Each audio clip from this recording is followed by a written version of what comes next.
Hi, I'm Maya Cottingham, and I'm doing my project on the 78, which is a current Chicago neighborhood under construction on the corner of Roosevelt and Clark. The client behind the 78 is Related Midwest, and they consider themselves the standard of excellence in real estate development. And since this 62-acre Chicago project is the largest real estate development that Chicago has had since the Chicago fire, I would say that the Related Midwest lives up to their name. Throughout these 62 acres, the development is going to include 3 million square feet of building space. And to fund this, the state is giving them $235 million. The architects at SOM have outlined a plan for what they see this development looking like, which we will dive into more, but first I want to talk about the history of the site. In 1871, the Chicago fire burned down 2,000 acres of the city, leaving real estate developers, architects, engineers, and more to reimagine what they wanted the space to look like. In 1909, this site became a massive rail yard.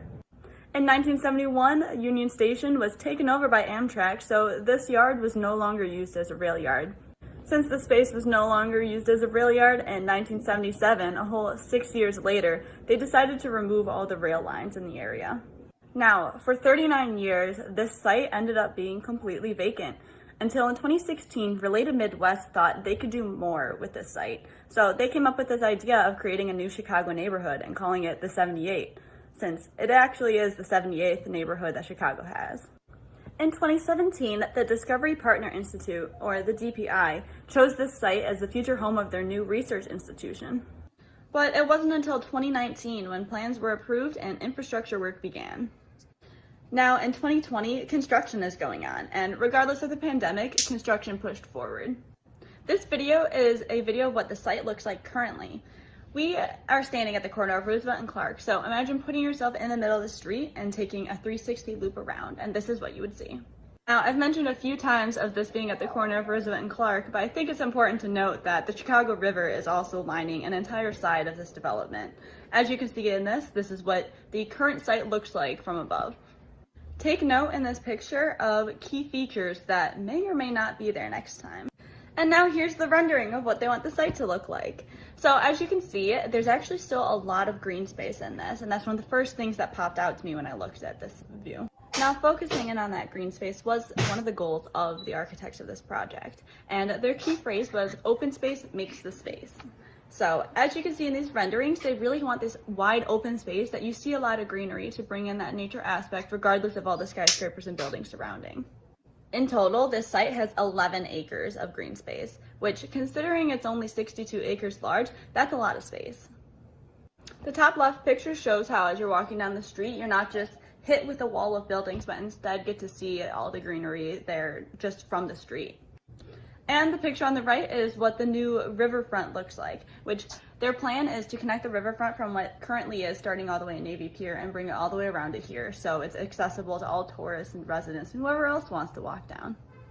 Now, you may have noticed in the rendering, but there's a lot of space and paths for people to walk through that aren't just for cars. So as you can see in this picture, there are many different types of paths that you can go through. Back to the phrase open space makes the space. So the architects use this green space to connect it to the outside world because they want this project to look like a whole. They don't want it to be, here's the green space, here's the building, but this picture shows how there are all these different arrows and connections and paths that make it one big project.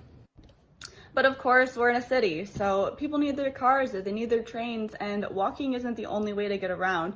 So they actually had to make a lot of revisions to what their transportation system was. First of all, they extended Wells Street, and on top of that, they added a bunch of new traffic signals. The next challenge was to rebuild the river wall. Another interesting change is that they actually put 15th Street below the Metro, which of course ended up causing the Metro to have some changes as well. That brings us to number 4, which is realigning the Metro tracks. And to tie it all together, they finished off with changing the Clark Street design and making it more accessible as well. A 5-minute walk from the 78 will get you to either other parks or to restaurants or shops or anything you can really imagine at the center of downtown. Now, a 10-minute walk can get you to Millennium Park, which is one of the biggest tourist areas of Chicago. So I can imagine that a lot of tourists would want to come from Millennium Park to the 78 or vice versa. Chicago's zoning classifies this as a DX5, which corresponds with the mixed-use district. The different types of buildings that will be available at this site include commercial, office, and residential. As you can see in this chart, the different sub-areas correspond with the types and sizes of buildings that can go, and each of them has their own floor area ratio.